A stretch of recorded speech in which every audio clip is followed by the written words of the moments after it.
Hello guys, Igor here, and today I'm going to show you how you will switch from SeoPress to rankmath.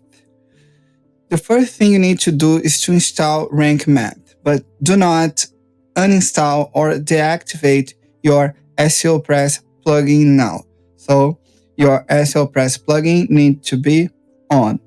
Then you go here to add new plugin, write rankmath, install the rankmath plugin, and then you activate it. Then go to the rankmath wizard and connect your account. Activate your plan. And here you're going to see the advanced tutorial, and you're going to see that your website is compatible to run rankmath SEO.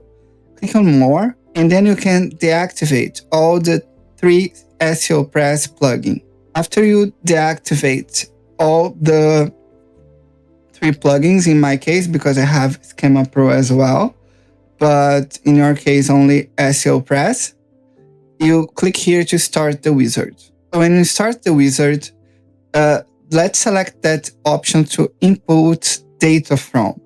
Import setting, import term meta, import post meta, import redirections. Then all your SeoPress configuration will go to rankmath, and click on Start Import. The tool will import all your data to your rankmath plugin, and then you click on Continue. Then you can start to configure your rankmath plugin normally, because you already imported all the SeoPress feature to rankmath. When you finish your rankmath configuration, just click to set up advanced options to then change what you need to change.